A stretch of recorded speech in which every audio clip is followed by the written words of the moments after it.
الدين ما شرع الخلق خلقه والعبد عبده وهو الله الغفور الرحيم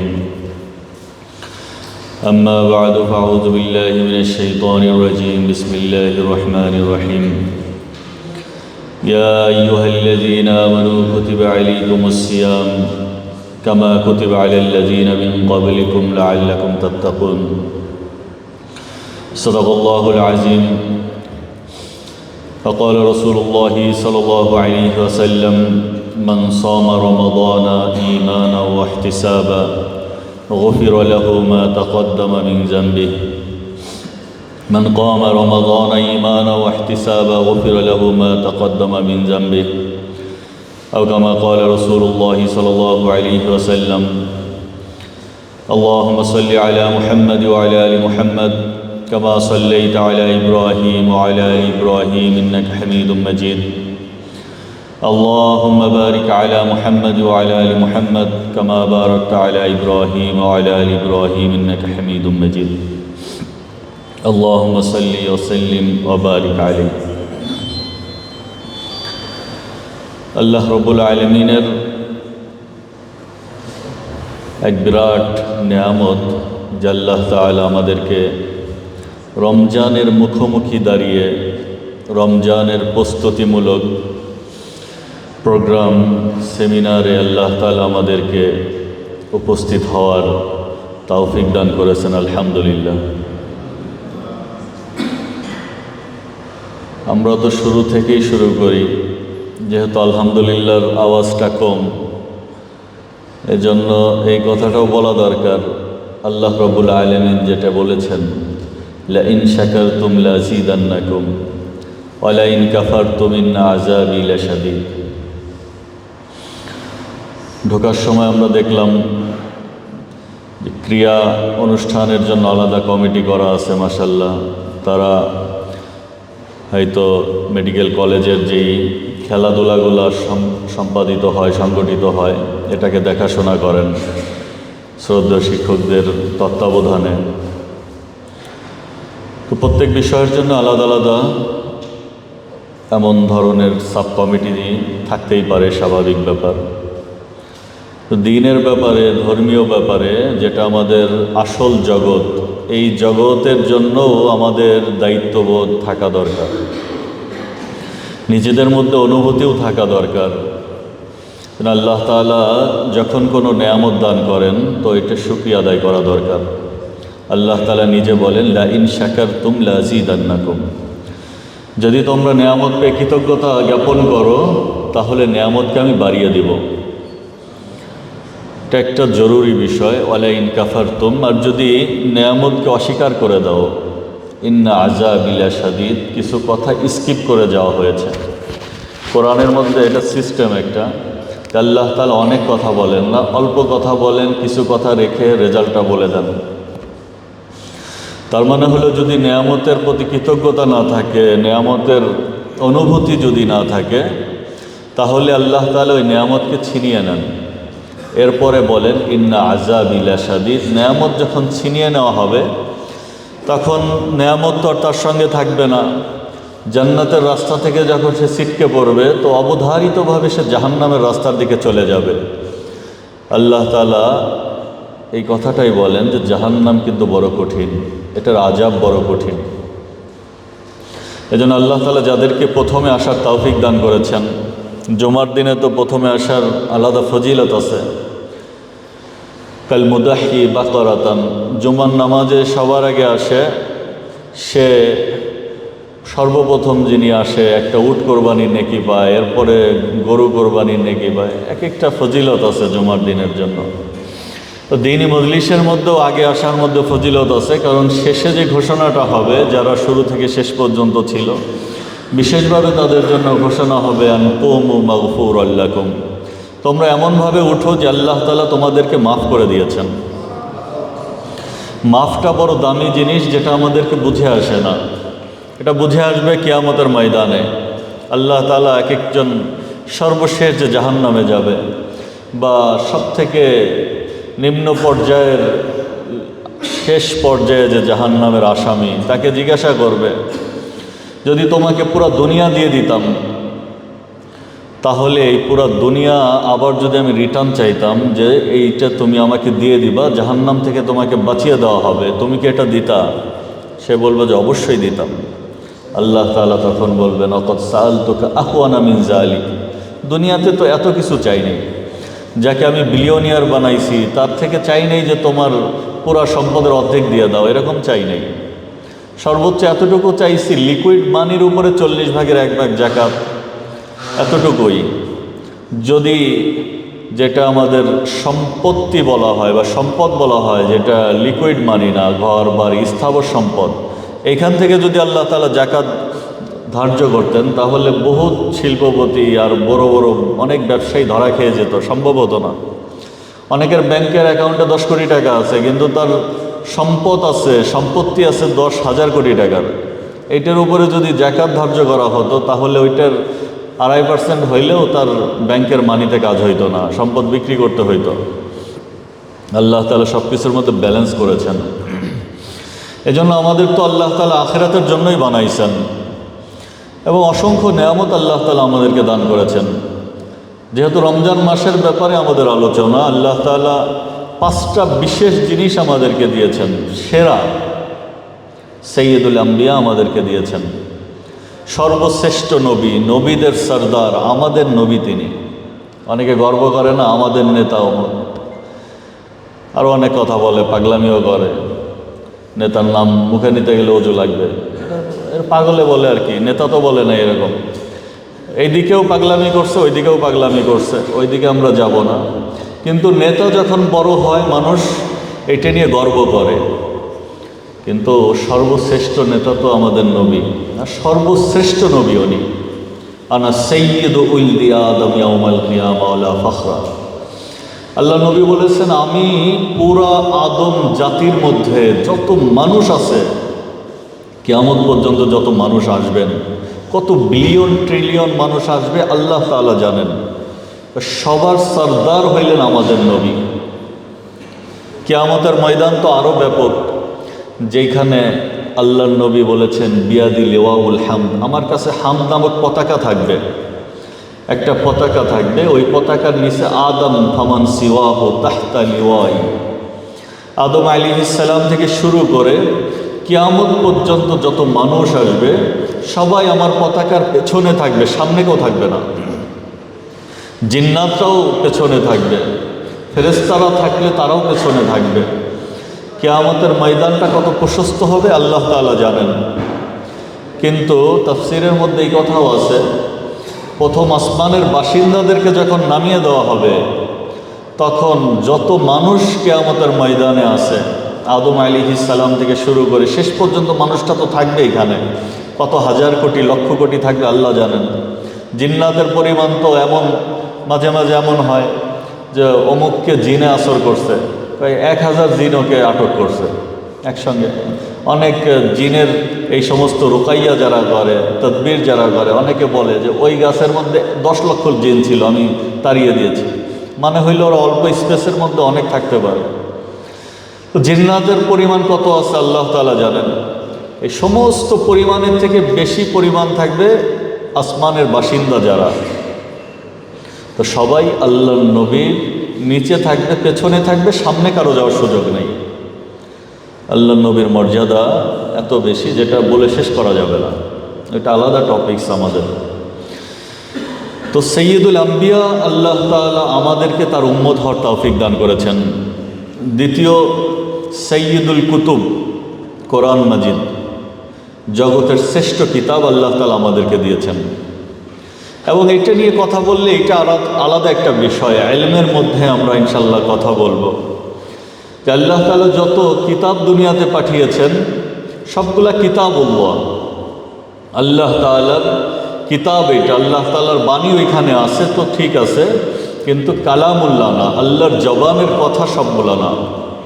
আর কোরআন হইল কালামুল্লাহ, আল্লাহ তাআলা নিজে এটা তেলাওয়াত করবেন।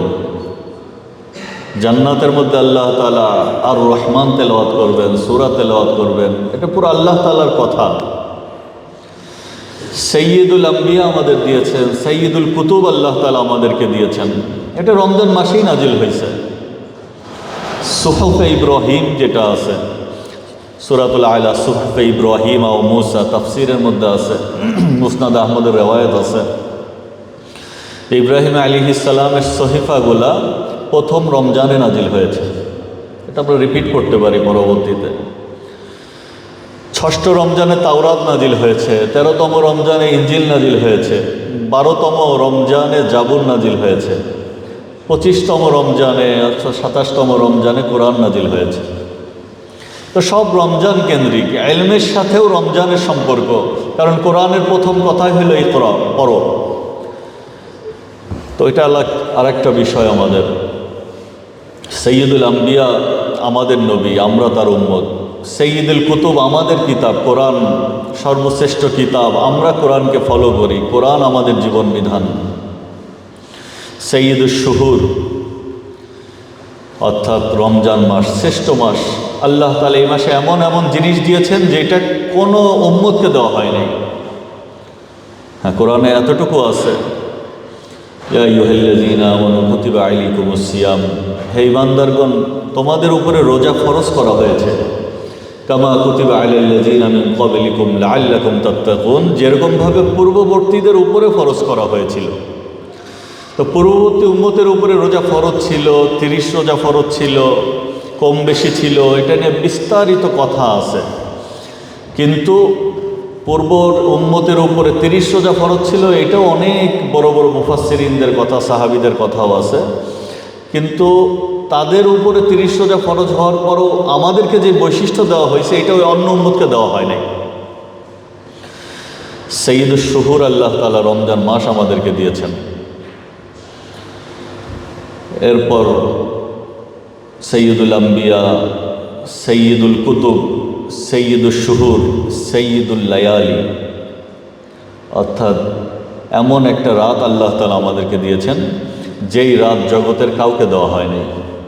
লাইলাতুল কদরি খায়রুম মিন আলফি শাহর, যে লাইলাতুল কদর, কদরের রাত, এটা 1000 মাস থেকে উত্তম। এখানে অনেক ব্যাখ্যা আছে। 1000 মাস থেকে উত্তম হইলে তো একটা মিনিমাম লেভেল, 83 বছর 4 মাস। কিন্তু আলফ শব্দটা তো আরবিতে ব্যাপকতার অর্থে ব্যবহার হয়। সেই হিসেবে আল্লাহ তাআলা যদি, এবং খয়রুন বলছেন, বেশি বলছেন, এটা লিমিটেশন করে দেন নাই যে এতটুকুই হবে, বেশি হবে। আল্লাহ তাআলা কত বেশি দিবেন তো আল্লাহ তাআলাই জানেন। তো আল্লাহ রব্বুল আলামিনের পক্ষ থেকে এই সমস্ত নেয়ামত আল্লাহ তাআলা আমাদেরকে দিয়েছেন। তো নেয়ামতের প্রাচুর্য দিয়ে আমাদেরকে ঢেকে রাখছেন। রমজান মাস, অসংখ্য নেয়ামত আল্লাহ তাআলা। রমজান মাস এই উম্মতের উপরে ফরজ হয়েছে, এটা একটা ভারী ইবাদত, এই জন্য হঠাৎ করে ফরজ হয়ে যায়নি। রাসূল সাল্লাল্লাহু আলাইহি ওয়াসাল্লাম প্রথম দিকে আইয়ামে বীজের রোজা রাখতেন, 13, 14, 15 তারিখের রোজা রাখতেন। এটা অবধারিত করে দেন নাই কারো উপরে, তোমাদের রাখতেই হবে, নবী রাখতেন।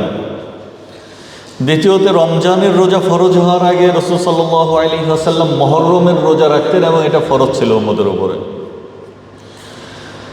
তৃতীয়তে আল্লাহ রাব্বুল আলামিন যখন এই আয়াত নাজিল করলেন, কুতিবা আলাইকুমুস সিয়াম কামা কুতিবা আলাল্লাযীনা মিন ক্বাবলিকুম লাআল্লাকুম তাত্তাকুন, তখন রমজানের রোজা ফরজ হইল। কিন্তু এখানে আবার একটা সুযোগ দিয়ে দিয়েছিলেন, যদি কেউ এইটা চাইতো যে সে রোজা রাখবে না, তাহলে আলাল্লাযীনা ইউতিকুনাহু, যাদের জন্য এটা কঠিন হয়ে যায় তাদের জন্য ফিদিয়ার ব্যবস্থা ছিল। তো আম ও মিসকিন, একজন মিসকিনকে খানা খাইয়ে দিলে সে রোজা না রাখলেও হইতো।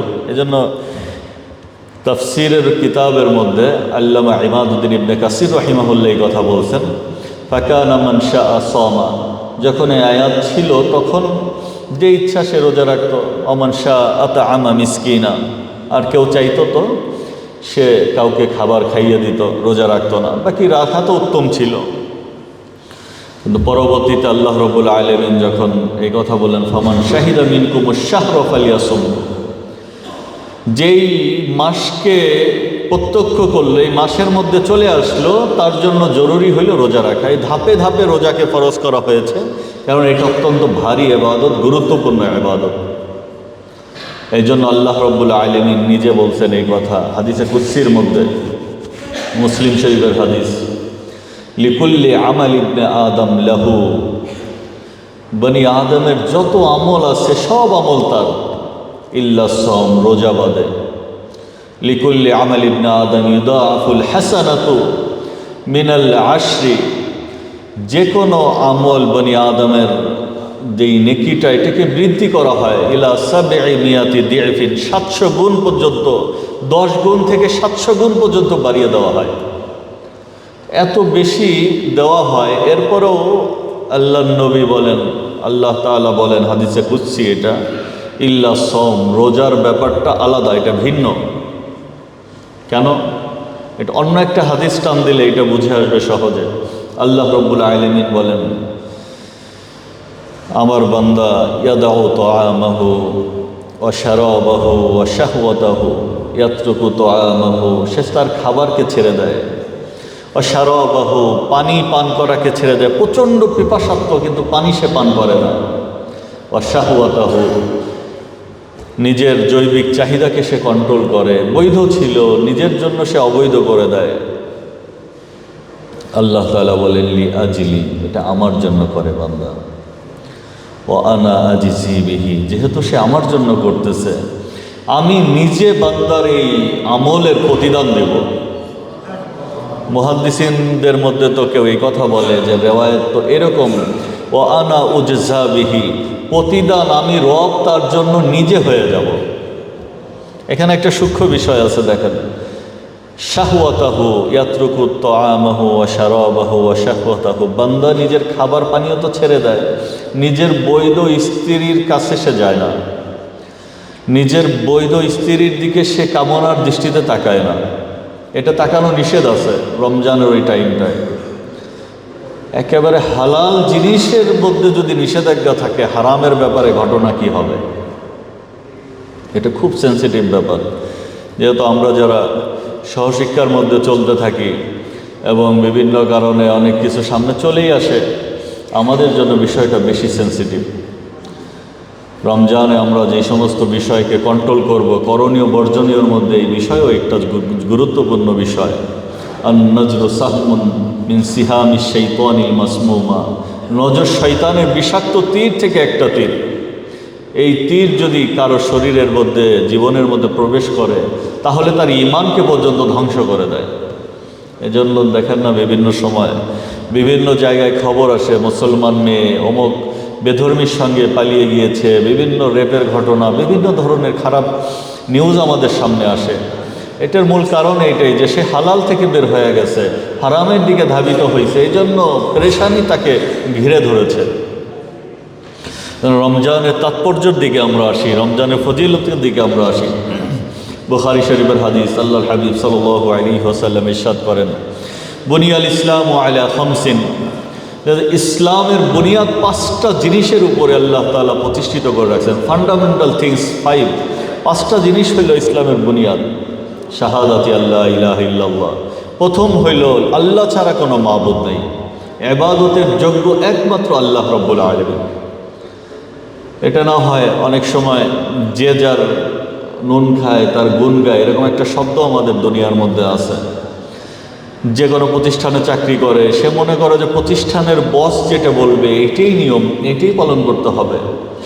অনেক গভর্নমেন্ট এমপ্লয়ি আছে, তারা চিন্তা করে যে সরকারের প্রতিটা আইন মানা ফরজ, এইটাই পালন করতে হবে, আল্লাহ তাআলার হুকুমের সঙ্গেও যদি টক্কর দেয় তাহলে ওইটা পালন করতে হবে। এটা খুব সতর্ক থাকতে হবে।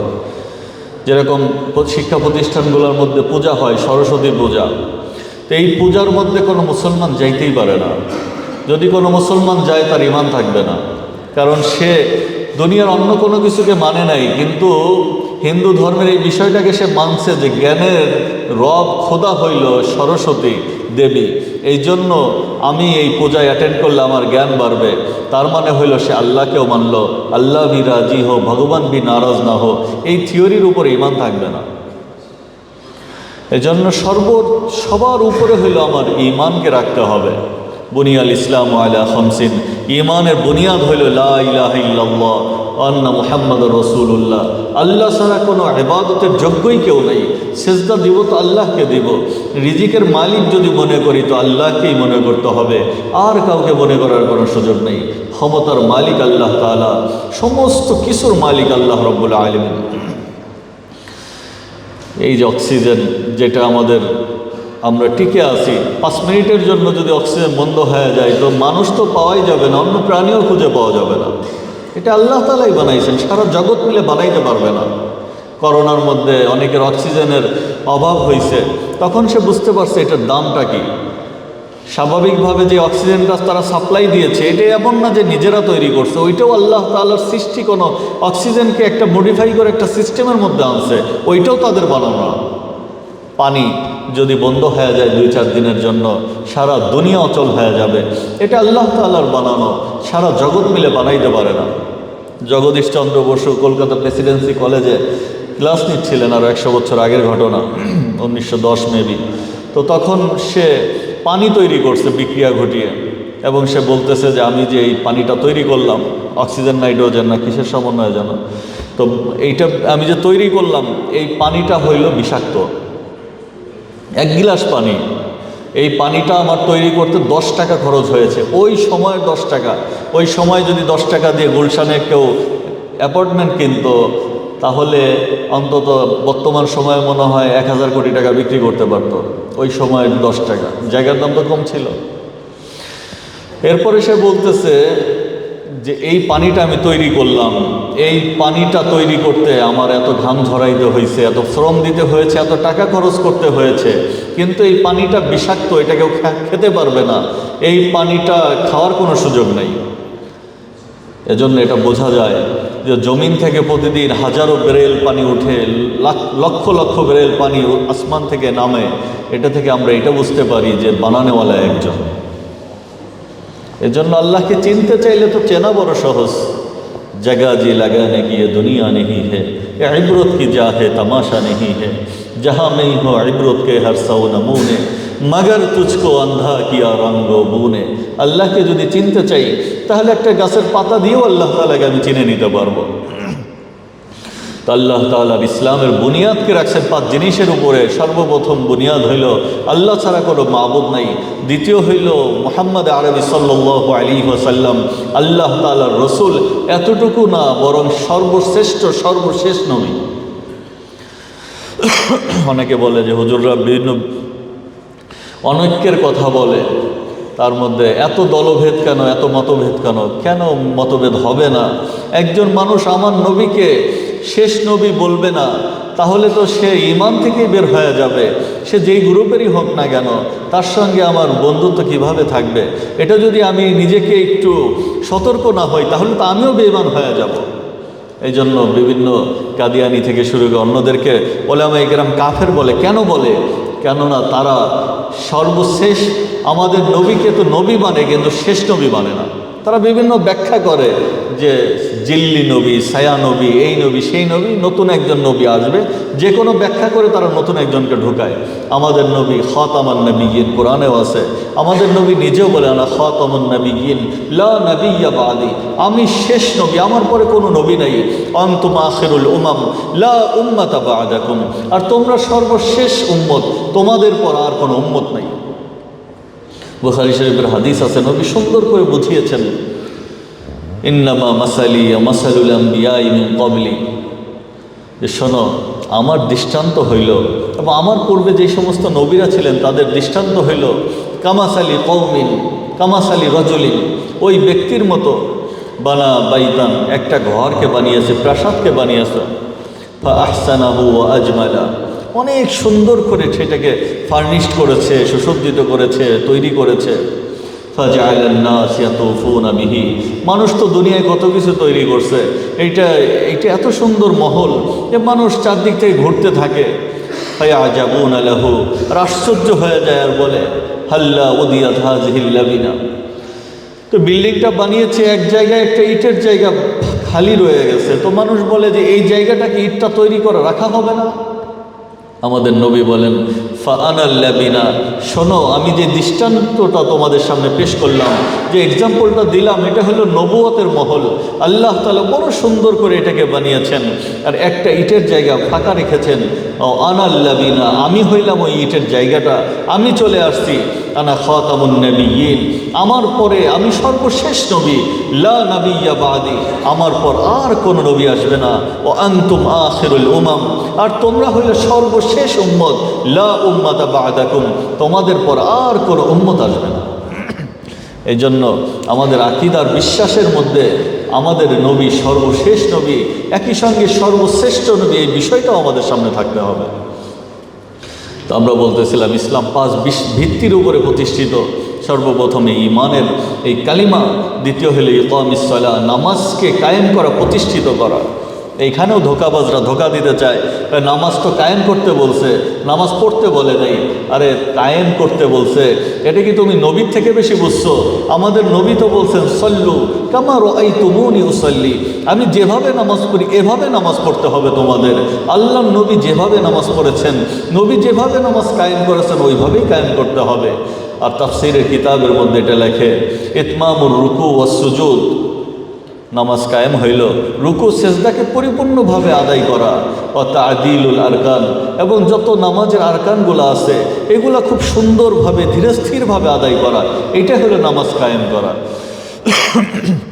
ওয়া ইতাই যাকাত, জাকাত দিতে হবে। সম্পদের যে পরিমাণ আছে, সম্পদের পরিমাণের উপরে জাকাত দিতে হবে। বিস্তারিত উলামায়ে উম্মতের থেকে আমরা জেনে নিব যে কার কতটুকু জাকাত আসবে। 40 ভাগের 1 ভাগ দিতে হবে, ব্যবসায়িক পণ্যের উপরে দিতে হবে, স্বর্ণ রূপার উপরে দিতে হবে।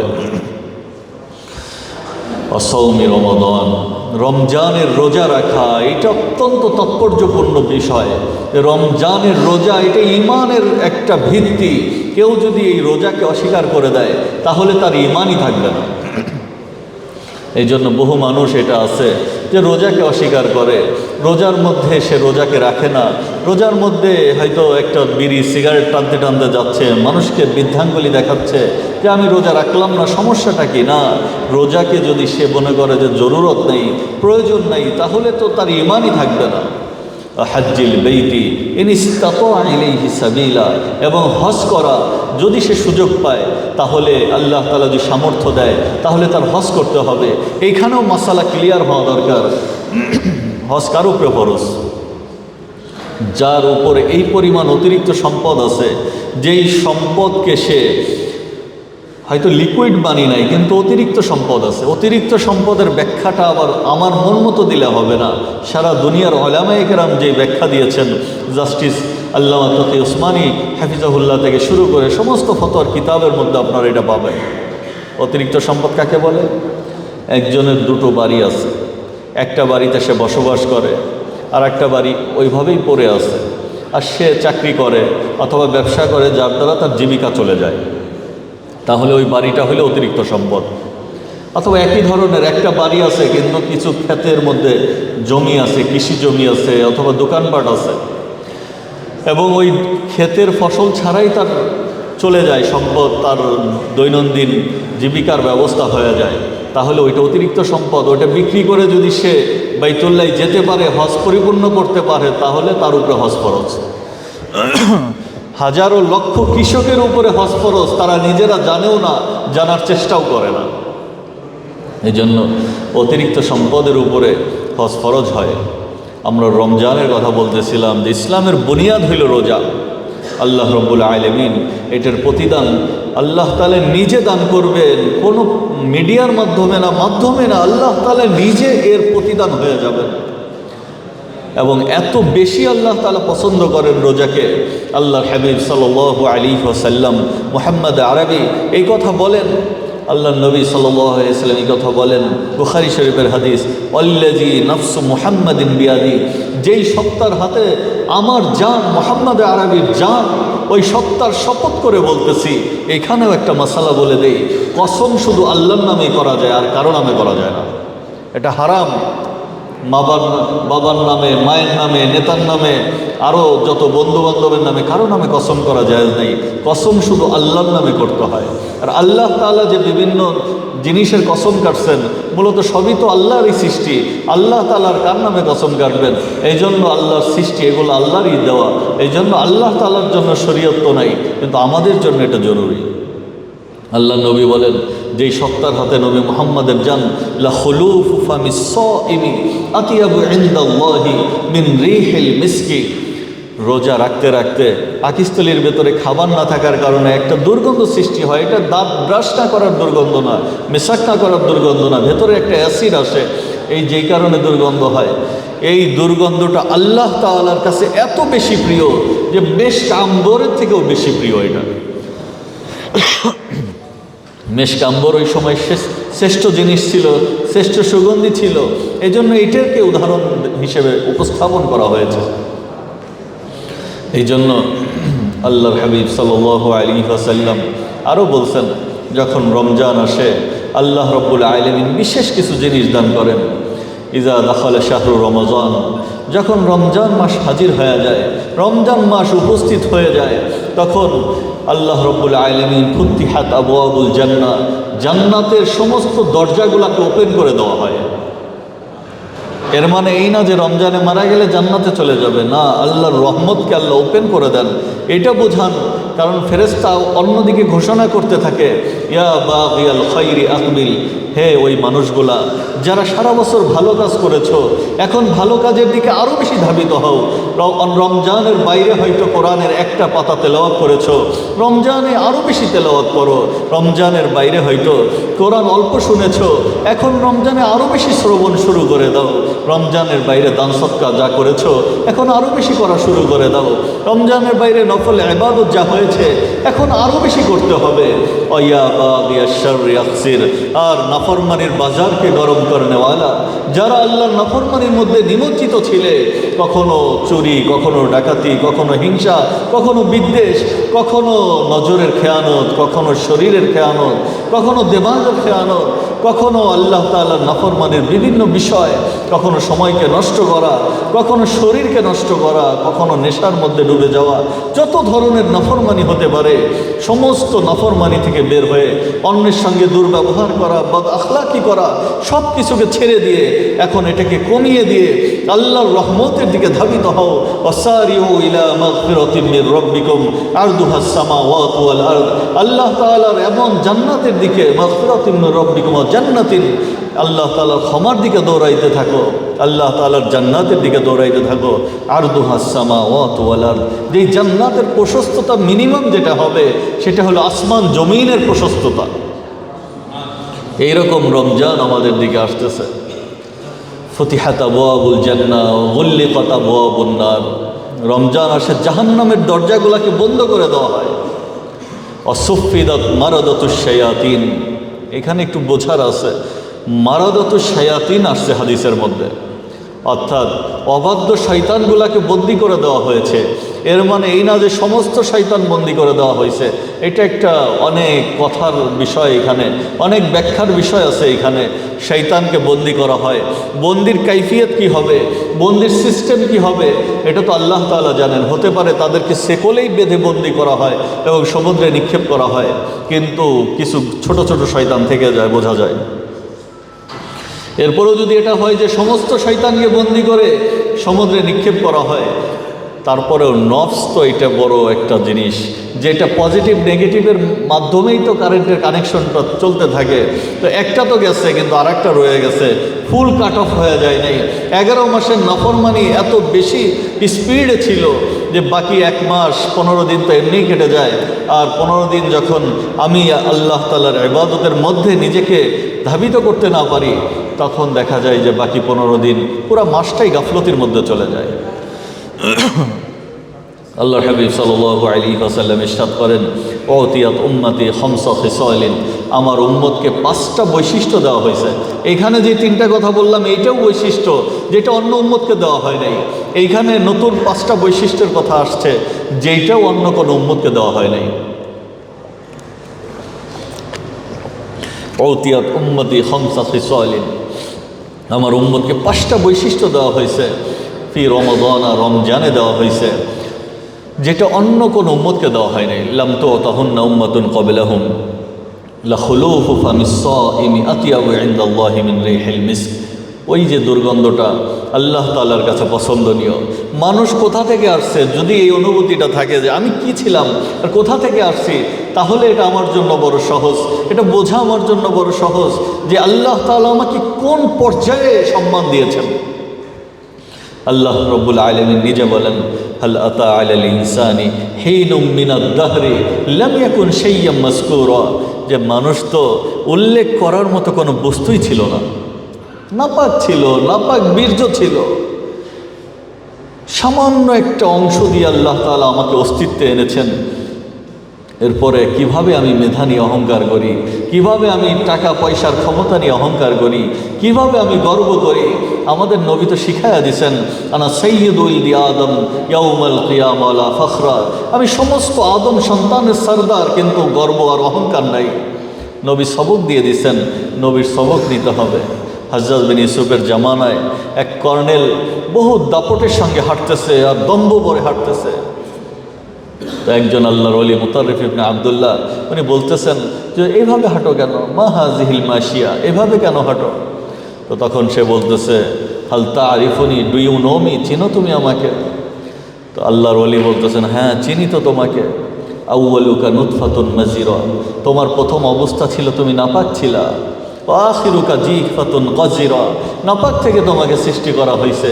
আর তোমার শেষ অবস্থা হইল তুমি পচে গলে শেষ হয়ে যাবা, পোকামাকড় তোমাকে খেয়ে শেষ করে ফেলবে। এমন হবে যে পোকামাকড় তোমাকে খাবে ওইটাকে অন্য পোকামাকড় খেয়ে ফেলবে। ও আনতা বাইনা যালিকা তাহমিলুল আজিরা, আর মধ্যবর্তী যে সময়টা তুমি গর্ব আর অহংকার করো, এই টাইমটা তো তোমার পেটের মধ্যে কয়েক কেজি নাপাকি আছে, আর কিছু নাই, পুরো শরীরই নাপাকি, রক্তও তো নাপাক। বের হইলে এটা অজু ফরজ হয়ে যায়, অজু করতে হয়, এটা ছাড়া নামাজ পড়তে পারবে না, তো ওইটাও নাপাক। রক্তের মাসালা কি? শরীরের মধ্যে যে রক্ত দেওয়া, রক্ত নেওয়া, এটার মাসালা কি? এটার মাসালা তো স্বাভাবিক এটা ছিল যে রক্ত দেওয়াও জায়েজ নাই, নেওয়াও জায়েজ নাই। কিন্তু ফিকি একটা কায়দার উপরে এসে সাহাবীরা কি রক্ত দেওয়া নেওয়া করছেন? ওই জামানায় ছিল। অনেকে মাযহাব নিয়ে কথা বলে, তাহলে তো ভাই আপনার তো রক্ত দেওয়া নেওয়ার মাসালাতে আপনি শুরুতেই ধরা, এটাই আপনার অবৈধ, হারাম হয়ে যাবে।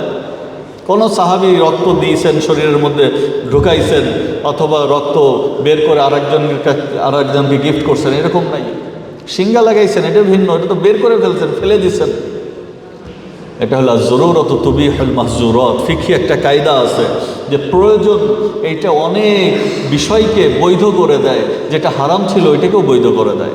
একজন মানুষ মারা যাচ্ছে, এমন টাইমে শুকরের বস্তু খাওয়াও বৈধ, অন্য টাইমে তো শুকর টাচ করাও বৈধ হবে না। শুকর পুরো মুজাসসাম হারাম, পুরো শরীর হারাম, ওটা নাপাক। একজন মানুষ রক্ত না পেলে মারা যেতে পারে, এই জন্য তার জন্য রক্ত দেওয়া বৈধ হয়ে গেছে। তো শরীরের মধ্যে যা আছে প্রায় সবই নাপাক। এই নাপাক মানুষের মুখের দুর্গন্ধ রব্বুল আলামিনের কাছে এত বেশি পছন্দের যে মেশক আম্বরের থেকে বেশি পছন্দ। এটা রমজানের বিশেষত্ব। তাস্তাগফিরু লাহুমুল হিতান হাত্তা ইফতিরু, রমজানের মধ্যে গর্তের পিপিলিকা, সমুদ্রের মধ্যে মাছ পর্যন্ত এই রোজাদারের জন্য ইফতার পর্যন্ত দোয়া করতে থাকে। দোয়া মানে তাও মাগফিরাতের দোয়া করতে থাকে, ক্ষমার দোয়া করতে থাকে। তৃতীয় বিষয়, ওয়ায়ুযায়্যিনুল্লাহু আযজা ওয়া জাল কুল্লা ইয়াউমিন জান্নাতাহু, আল্লাহ রাব্বুল আলামিন আমাদের নবী 2 মাস আগে থেকে দোয়া করতেন, আল্লাহুম্মা বারিক লানা ফি রজব ওয়া শাবান ওয়া বাল্লিগনা রমাদান। আল্লাহ রজবেও বরকত দিয়ে দেন, শাবানেও বরকত দিয়ে দেন, রমজানে পৌঁছায় দেন। সাহাবাদের এক জামাত ছিল যারা 6 মাস আগে থেকে প্রস্তুতি গ্রহণ করতেন। অনেক বড় বড় ইমামদের এরকম জামাত ছিল যারা 6 মাস আগে থেকে রমজানের জন্য প্রস্তুত হইতেন। ইন্নাল জান্নাতা লা তুবাখখারু ওয়া তুযায়্যানু মিনাল হাউলি ইলাল হাউল লিদুখুলি শাহরি রমাদান। আল্লাহ রাব্বুল আলামিন জান্নাতকে সুসজ্জিত করেন, রমজান শেষ হয় শাওয়ালের 1 তারিখ থেকে 11 মাস পর্যন্ত সুসজ্জিত করেন যে আবার রমজান আসছে। এই রমজানের এত গুরুত্ব এই হাদিসের মধ্যে। আল্লাহ রাব্বুল আলামিন ইন্নাল্লাহা ইউযায়্যিনুল্লাহা জান্নাতাহু কুল্লা ইয়াউমিন, ইউযায়্যিনুল্লাহু আযজা ওয়া জাল কুল্লা ইয়াউমিন জান্নাতাহু, প্রতিদিন আল্লাহ তাআলা জান্নাতকে সুসজ্জিত করেন। এরপরে বলেন ইউশিকু ইবাদিয়াস সালিহুন, আমার বান্দারা অতি দ্রুতই আসবে। আইয়ুলকু আনহুমুল মাউনা, তাদের উপরে যে পেরেশানি আছে এগুলাকে তারা সব ফেলে রেখে এরপরে তারা তোমার দিকে ধাবিত হইতেছে। এই জন্য আল্লাহ তাআলা জান্নাতকে সাজাইতে থাকেন।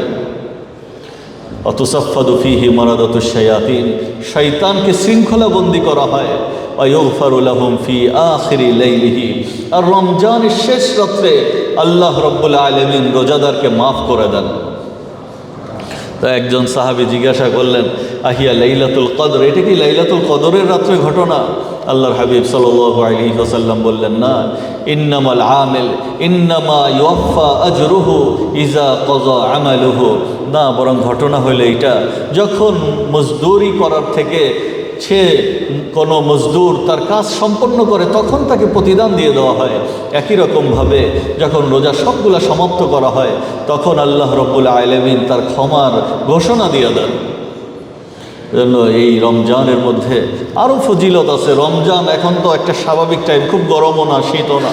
যদি গরম হয় তাহলেও পেরেশানির কিছু নেই, কারণ তাহলে তো প্রতিদান আরও বেশি হবে। আল্লাহ রাব্বুল আলামিন, আল্লাহর হাবিব সাল্লাল্লাহু আলাইহি ওয়াসাল্লাম ইরশাদ করেন ইন্নাল্লাহা কাযা আলা নাফসিহি, আল্লাহ তাআলা নিজের উপরে অবধারিত করে নিয়েছেন মান আতাশা নাফসাহু ফি ইয়াউমিন হারিন ফি ইয়াউমিন সাইফিন, যে প্রচণ্ড গরমের মধ্যে আল্লাহর জন্য না খেয়ে থাকে, পিপাসার্ত থাকে, সাকাহুল্লাহু ইয়াউমাল আতশি, আল্লাহ রাব্বুল আলামিন তাকে এমন দিন পানাহার করাবেন, এমন দিন তাকে হাউজে কাউসারের পানি তাকে পান করায়া দেবেন, যেই দিন সে সবাই পিপাসার্ত থাকবে, ওই পানি পান করার পর সে আর পিপাসার্ত হবে না। যেন রমজান বড় দামি জিনিস। আল্লাহর হাবিব সাল্লাল্লাহু আলাইহি ওয়াসাল্লাম ইরশাদ করেন, মুসলিম শরীফের হাদিস, রমজান মানুষের জীবনের কাফারা হয়ে যায়। আসসালাওয়াতুল খামসু, 5 ওয়াক্ত নামাজ, অল জুমআতু ইলাল জুমআ, এক জুমা থেকে আরেকটা জুমা, রমাদান ইলা রমাদান, এক রমজান থেকে আরেক রমজান, মুকাফফিরাতুন মা বাইনাহুন্না ইজাস্তুনিবাল কাবাইর, শুধু একটা জিনিস করতে হবে, বাঁচার অনেক উপায় আল্লাহ তাআলা দিয়ে দিয়েছেন। ছোট ছোট গুনাহ মাফ করার হাজারো রাস্তা আল্লাহ তাআলা করে দিয়েছেন। বড় গুনাহ থেকে বাঁচতে হবে, কবিরা গুনাহ থেকে বাঁচতে হবে, শিরকের গুনাহ থেকে বাঁচতে হবে। আল্লাহ তাআলার নাফরমানির সমস্ত বড় ধরনের গুনাহ থেকে যদি বেঁচে যাই তাহলে এই রমজান আমার সারা বছরের কাফারা হয়ে যাবে। এক রমজান থেকে আর এক রমজান, এই মাঝের যেই ছোট ছোট নাফরমানি হয়েই যায় এইগুলার কাফারা হয়ে যাবে। তবে রমজান একটা ভয়েরও বিষয় আছে, যদি রমজানে আমি ক্ষমা না পাই, রমজানে যদি মাপ না পাই তাহলে আবার পেরেশানিও আছে। কাব ইবনে উজরা রাদিয়াল্লাহু তাআলা আনহু বর্ণনা করেন যে রাসূল সাল্লাল্লাহু আলাইহি ওয়াসাল্লাম আমাদেরকে ডাকলেন, বললেন উহদুরুল মিম্বার, তোমরা মেম্বারের সামনে হাজির হয়ে যাও। আমরা হাজির হইলাম। ফালাম্মা রতাকা দারাজাতান, রাসূল সাল্লাল্লাহু আলাইহি ওয়াসাল্লাম মেম্বারে আরোহণ করলেন আর প্রথম সিঁড়িতে পা রাখলেন, পা রেখে বললেন আমিন। এটা অনেক সেন্সিটিভ একটা হাদিস। আল্লাহর হাবিব সাল্লাল্লাহু আলাইহি ওয়াসাল্লাম দ্বিতীয় সিঁড়িতে পা রাখলেন, ফালাম্মা রতাকা দারাজাতাস সানিয়া, দ্বিতীয় সিঁড়িতে যখন পা রাখলেন ক্বালা আমিন। ফালাম্মা রতাকা দারাজাতাস সালিসা, মেম্বারে তৃতীয় সিঁড়িতে যখন পা রাখলেন বললেন আমিন।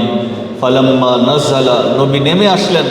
আমরা জিজ্ঞাসা করলাম ইয়া রাসূলুল্লাহ লাকাদ সামি'না মিনকাল ইয়াউম মা কুন্না নাসমাউহু ক্বাবলু, আজকে এমন কিছু কথা আপনার থেকে শুনলাম যেটা আগে কখনো শুনি নাই। মেম্বারে দাঁড়ায় আমিন বলতেছেন।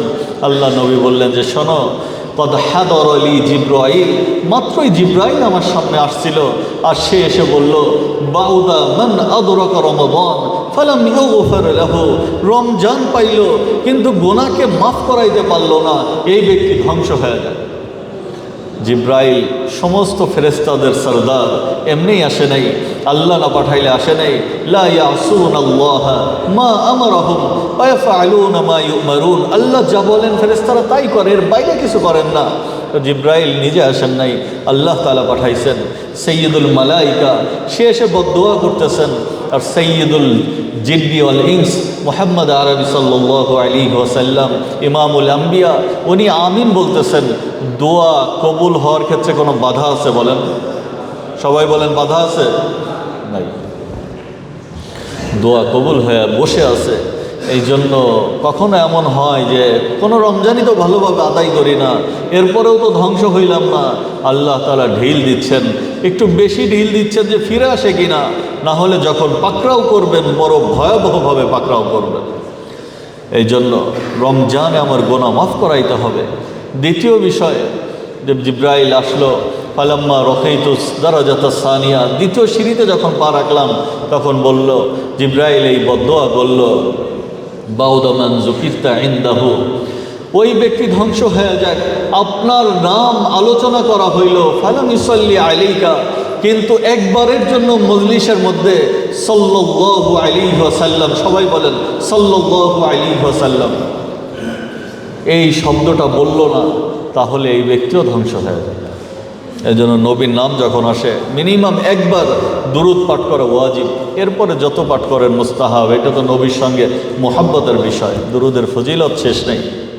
তৃতীয়, বাউদামান আদরকা আবাইহিল কিবার, নিজের বৃদ্ধ বাবা মাকে পেয়েছে, ফালামিদ খিলাহুল জান্নাহ, কিন্তু তারা তাকে জান্নাতে নিতে পারল না, অর্থাৎ বাবা মার নাফরমানি সে করছে আর বাবা মার সন্তুষ্টি নিয়ে সে যেতে পারে নাই, তাহলে এই ব্যক্তিও ধ্বংস হয়ে যায়।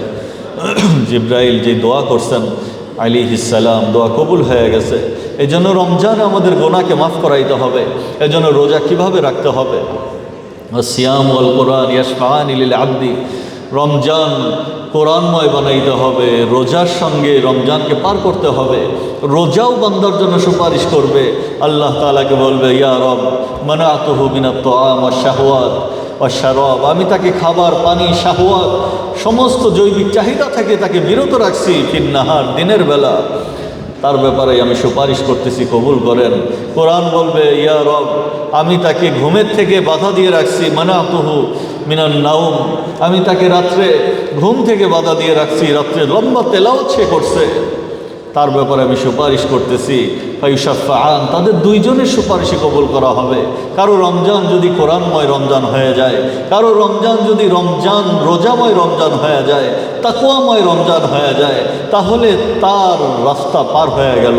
সে আল্লাহ তাআলার নৈকট্য লাভ করার ক্ষেত্রে জান্নাতের রাস্তার তার জন্য সহজ হয়ে যাবে। তবে রোজা রাখতে হবে, কি জন্য রাখতে হবে এটা আমাদের মাথায় রাখতে হবে। রমজানের ক্ষেত্রে আমাদের করণীয় কি হবে? রমজান তো আমাদের দরজায় কোরআন আসছে, আমাদের কি করণীয়, কি বর্জনীয়, এটা আমাদের সামনে রাখা দরকার। রমজানের মধ্যে আমরা রোজাটা যে রাখছি, কি জন্য রাখছি, এই বিষয়টা সামনে আগে আনতে হবে। আল্লাহর নবী বলেছেন, বুখারী শরীফের হাদিস, মান সামা রমাদানা ঈমানান ওয়া ইহতিসাবা। আপনারা এখন জানেন 2016-তে রমজানের উপরে গবেষণা করে জাপানিজ বিজ্ঞানী অটোফেজির উপরে গবেষণা করে নোবেল পুরস্কার পেয়েছে। এরপর থেকে সারা দুনিয়ায় রোজা রাখার একটা হিড়িক পড়ছে। কিন্তু এই গবেষণা এখন থেকে না, গবেষণা অনেক আগে থেকেই শুরু হয়েছে। আমাদের দেশে 1952-58 সালের দিকেই মেডিকেল কলেজগুলোর মধ্যে এটার উপরে গবেষণা শুরু হয়ে গেছে যে রোজা রাখলে কী উপকার। সারা দুনিয়া এটার উপরে গবেষণা আছে। এই জন্য অনেক আন্তর্জাতিক লেভেলের সায়েন্টিস্ট, প্রফেসর, ডক্টর, তারা এই রমজানের সময় রোজা রাখে, অন্য সময়ও রাখতে পারে, কিন্তু মুসলমানদের সঙ্গে তাল মিলিয়ে তারাও রোজা রাখে। এই জন্য আল্লাহর নবী এক একটা হাদিসের মধ্যে দেখলে বোঝা যায় আমাদের নবী যে নবী ছিলেন, এক একটা হাদিসের পাতায় বোঝা যায়, এক একটা শব্দে শব্দে বোঝা যায় যে আল্লাহ তাআলা প্রেরিত বান্দা না হইলে, প্রেরিত ব্যক্তি না হইলে এরকম বলা সম্ভব না। আল্লাহ নবী বলতে, মান সামা রমাদানা ঈমানান, যে রোজা রাখলো কিন্তু ঈমানের সাথে রাখতে হবে, বেঈমান হয়ে রাখলে হবে না। ওয়াহতিসাবা, এবং আল্লাহর পক্ষ থেকে এর প্রতিদান পাওয়ার আশা থাকতে হবে যে আল্লাহ তাআলা এর প্রতিদান আমাকে দিবেন। ফিজিক্যাল এক্সারসাইজ হয়ে গেল, অটোফেজি হয়ে গেল, শারীরিক আমার ওজন কমানোর জন্য হয়ে গেল, তাহলে কিন্তু কাজ হবে না। রোজার হাজারো ফজিলত আছে। অটোফেজি কি? অটোফেজি তো হইলো এইটা যে সারা বছর খেতে খেতে যে পাকস্থলীর একটা সিস্টেম চলতে থাকে, এইভাবে যদি চলতে থাকে পাকস্থলী দুর্বল হয়ে যায়, শরীরের মধ্যে রোগ বাড়তে থাকে। এই জন্য একটা মার যখন সে তার খাবারের উপরে কন্ট্রোল আনে, তখন পাকস্থলীর কিছু কোষগুলা থেমে যায়, তাদের কাজ অচল হয়ে যায়, তারা নতুন কাজ খুঁজে পায় না। তো সবল যে পাকিস্তানি যে কোষগুলো থাকে, ওই সবল কোষগুলা পাশে যে দুর্বল কোষ থাকে, দুর্বল মানে যেখান থেকে রোগ সৃষ্টি হয়, ওই রোগ সৃষ্টি হয় যেই কোষগুলো থেকে, ওই কোষগুলোকে খেতে থাকে। কাজ তো করতে হবে, বসে থাকতে পারে না এরা। সবল কোষগুলো দুর্বল কোষগুলোর উপরে হামলা করে। অটোফেজি মানে অটোমেটিক যেটাকে খেয়ে ফেলা হয়, অটো তো বোঝাই যায়। তো এই সবল কোষগুলো দুর্বল কোষগুলোকে খেয়ে শরীরের মধ্যে রোগ প্রতিরোধ ক্ষমতা বৃদ্ধি পায় এবং মানুষ সুস্থ থাকে। অটোফেজির জন্য আমরা রোজা রাখি না, রোজা রাখি ঈমান আল্লাহ তাআলা দিয়েছেন। আর ঈমানের বুনিয়াদ হইল, তার মধ্যে 5টা বুনিয়াদের একটা হইল রোজা। এই জন্য আমার রোজা রাখতে হবে ইহতিসাবা ইমতিসালান লি আমরিল্লাহ। আল্লাহ তাআলা আদেশ করেছেন, এই জন্য আমরা রোজা রাখি। এইটা আমার মাথায় রেখে রোজা রাখতে হবে। দ্বিতীয় বিষয়, আল্লাহ রব্বুল আলামিন বলেছেন এই জন্য আমরা রোজা রাখি, এই জন্য আমরা রোজা রাখব। রমজানের সূচনাটা কি হওয়া দরকার? আল্লাহ রব্বুল আলামিন তো বলছেন রোজা রাখলে কি হবে? লাআল্লাকুম তাত্তাকুন, যেন তোমরা মুত্তাকি হয়ে যেতে পারো। আল্লাহর ভয় যদি কারো দিলের মধ্যে থাকে, হৃদয়ের মধ্যে থাকে, তাহলে তার আর কোনো বাধা নাই। আল্লাহ তাআলা তার সফলতার চূড়ান্ত স্টেপে তাকে নিয়ে যাবেন। এই জন্য তাকওয়া অর্জন করা, প্রত্যেকটা স্টেপে যেন আল্লাহর ভয় আমার হৃদয়ের মধ্যে থাকে। যার হৃদয়ে যত বেশি আল্লাহর ভয় থাকবে, আল্লাহ তাআলার কাছে তার মূল্য তত বেশি। আল্লাহর নবী বলেছেন আতকান নাস ও আতকাকুম, আমি তোমাদের মধ্যে সব থেকে বেশি মুত্তাকি, আল্লাহকে সব থেকে বেশি ভয় পাই। এই জন্য আমাদের নবীর মর্যাদা সব থেকে বেশি। এই জন্য রমজান আমাদের তাকওয়ার সবক দিতে আসে। তাকওয়া কি? তাকওয়ার একটা এক্সাম্পল সামনে পেশ করি। ওমর ফারুক রাদিয়াল্লাহু তাআলা আনহু উবাই ইবনে কাবকে বলেন, ইয়া উবাই, বলো তো তাকওয়া কি, মা হিয়া তাকওয়া? তো উবাই ইবনে কাব রাদিয়াল্লাহু তাআলা আনহু উনি উল্টা প্রশ্ন ছুড়ে দিলেন, ইয়া আমিরুল মুমিনিন, আমা সালাকতা তরিকান যা শাওকিন, আপনি কি কখনো এমন রাস্তা দিয়ে চলেছেন যেই রাস্তার মধ্যে কাঁটা থাকে, চারপাশ দিয়ে কাঁটা, বিশেষভাবে রাস্তার সাইড দিয়ে প্রচুর কাঁটাযুক্ত ডালপালা মেলে আছে, আপনি কি এমন রাস্তা দিয়ে চলেছেন? ফারুক আজম ওমর ইবনুল খাত্তাব বললেন, হ্যাঁ অবশ্যই চলেছি। বালা। তখন আল্লাহ নবীর এই সাহাবী বলেন, আপনি তখন কিভাবে চলছেন? ফামা সনাআতা ফিহা, কিভাবে চলছেন এই রাস্তায়? ওমর রাদিয়াল্লাহু তাআলা আনহু বলেন, শাম্মারতু ওয়াজতাহাদতু, আমি এই জায়গাটায় স্বাভাবিকভাবে শাম্মারতু, আমার কাপড়কে গুটিয়ে নিয়েছি, ওয়াজতাহাদতু, এবং আমার সর্বোচ্চ চেষ্টা করেছি যে আমার পাটা যেন ওই কাঁটার মধ্যে না পড়ে, আবার কোনো কাঁটা যেন আমার শরীরে টাচ না করে। উবাই ইবনে কাব বললেন, হা হিয়া তাকওয়া, এইটাই হলো তাকওয়া। দুনিয়াতে এমনভাবে চলা, প্রতিটা কথা এমনভাবে বলা, আমার উচ্চ পদস্থ হোক আর অধস্থ হোক, আমি তাকে সন্তুষ্ট করতে এমন কথা বলে ফেললাম যে শরীয়ত যেটাকে সাপোর্ট করে না, যে উপরে আল্লাহ নিচে আপনি স্যার, আপনি না থাকলে কিছুই হইতো না। আরে সে কি আল্লাহর বরাবর? আর আল্লাহর ক্ষমতা কি নিচে নাই, উপরেই শুধু আছে? এমন কথা বলা যাবে না, যেটা তাকওয়ার খেলাফ হয়ে যাবে, শিরকের মধ্যে চলে যাবে। আমার নিচের একজন একটা স্বাভাবিকভাবে ওয়ার্ড বয়, একজন স্বাভাবিক একেবারে চতুর্থ শ্রেণীর কর্মচারী, তার সঙ্গে এমনভাবে ব্যবহার করা যাবে না যে তাকে আমি মানুষই মনে করলাম না। আমি মেডিকেল কলেজে পড়ি, আল্লাহ তাআলা আমাকে সবথেকে বেশি মেধা দান করেছেন। এই জেলার মধ্যে, এই অঞ্চলের মধ্যে সবথেকে বেশি মেধাবী স্টুডেন্ট হইল মেডিকেল কলেজের স্টুডেন্টরা। এর মানে এই না যে রাজেন্দ্র আমরা পাত্তাই দিলাম না, অন্য কলেজের স্টুডেন্টদেরকে আমরা মানুষই মনে করলাম না, এদেরকে দেখলেই আমরা নাক ছিটকাইতে থাকলাম, ধরো কোথা থেকে আসছে। এরকম যেন না হয়, অহংকার কিন্তু ধ্বংস করে দেবে। এই জন্য প্রত্যেকটা স্টেপে এই জিনিসটা স্মরণ রাখার নাম হইল তাকওয়া। আমি ক্লাস করতেছি, ক্লাসের সময় আমার নজরটা কোন দিকে, আমার চলাফেরাটা কোন দিকে, এইটা মাথায় রাখতে হবে। হারাম রিলেশন আমি করব কি না, নাকি হালালের দিকে যাব, এইটাও তাকওয়া আমাকে রাস্তা দেখাই দিবে। এই জন্য এমন হয় অনেক স্টুডেন্ট থার্ড ইয়ার ফোর্থ ইয়ারে বিবাহ করছে, অনেকে তাকে বিভিন্ন ক্রিটিসাইজ করতে যায়, কিন্তু সে হারাম 10টা রিলেশনের সাথে জড়িত। বরং যেই ছেলেটা তৃতীয় বর্ষে বিবাহ করে ফেলছে, আল্লাহ তার সচ্ছলতা কোনোভাবে দিয়ে দিয়েছেন, তাকে তো বাহবা দেওয়া দরকার যে সে যেন হারামের মধ্যে না যায়। আর এমন না হয় যে বিবাহের পরে আবার হারামের মধ্যে ঢুকলাম, তাহলে তো আরও বেশি খারাপ অবস্থা হয়ে যাবে। তাকওয়া আমাকে সবসময় রাহবারি করবে। তাকওয়া যদি আমার মধ্যে থাকে তাহলে অনর্থক কোনো ওষুধ আমি জীবনে লিখব না। তাকওয়া যদি আমার মধ্যে থাকে অনর্থক কোনো টেস্ট আমি দিব না। যদি দিয়ে থাকি আর ওই টেস্ট অনর্থক ছিল, ওষুধ অনর্থক ছিল, ওইখান থেকে আমি পার্সেন্টেজ পাবো, এমন যদি হয় ভবিষ্যতের জীবন সবাই ডাক্তার হয়ে যাবে ইনশাআল্লাহ, তো তাহলে কিন্তু এই হারামের হিসাব দিতে দিতেই আমার ময়দান পার হয়ে যাবে, ভয়াবহ ময়দানে আমি ধরা খেয়ে যাব। এই জন্য রমজান আমাদের করণীয়, আগামীকাল যদি তারাবি হয়, রমজান শুরু হয়ে যায়, তাহলে সর্বপ্রথম আমাদের তাকওয়াকে স্বচ্ছকে, হৃদয়কে স্বচ্ছ করতে হবে, তাকওয়াকে যাচাই করতে হবে। তাকওয়া কীভাবে অর্জন হয় এদিকে ধাবিত হইতে হবে। বেশি বেশি কোরআনের তেলাওয়াত করতে হবে, কোরআনের মজমা থেকে, এই মজমা থেকে তওবা করতে হবে। এরপরে রমজানের প্রতিটা ইবাদতের মধ্যে নিজেকে ইনক্লুড করতে হবে। তার মধ্যে সর্বপ্রথম হলো চাঁদ দেখা। চাঁদ দেখাটা কমিটির উপরে ছেড়ে দিলে হবে না। সুমু লিরুইয়াতিহি ওয়া আফতিরু লিরুইয়াতিহি, আমাদের আল্লাহর হাবিব সাল্লাল্লাহু আলাইহি ওয়াসাল্লাম, বুখারী শরীফের হাদিস, যে তোমরা রোজা রাখবা তো চাঁদ দেখে রাখো, নিজের চোখে চাঁদ দেখা সুন্নাত। আবার রোজা শেষ করবা, ঈদ পালন করবা, এটাও চাঁদ দেখে রাখো, এটাও সুন্নাত। চাঁদ দেখে দোয়া করা, আল্লাহুম্মা আহিল্লাহু আলাইনা বিল ইয়ুমনি ওয়াল ঈমান,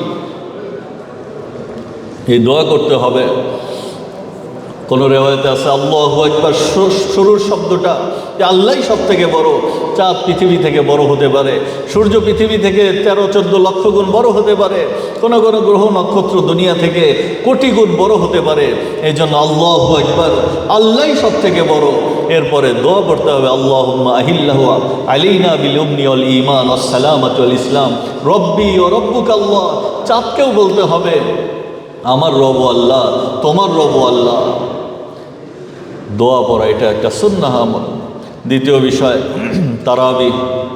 তারাবি নিয়ে মারামারি হানাহানি না করা। রাসূল সাল্লাল্লাহু আলাইহি ওয়াসাল্লামের জামানা থেকে এখন পর্যন্ত মুতাওয়াতিরভাবে 20 রাকাত তারাবি চলে আসতেছে।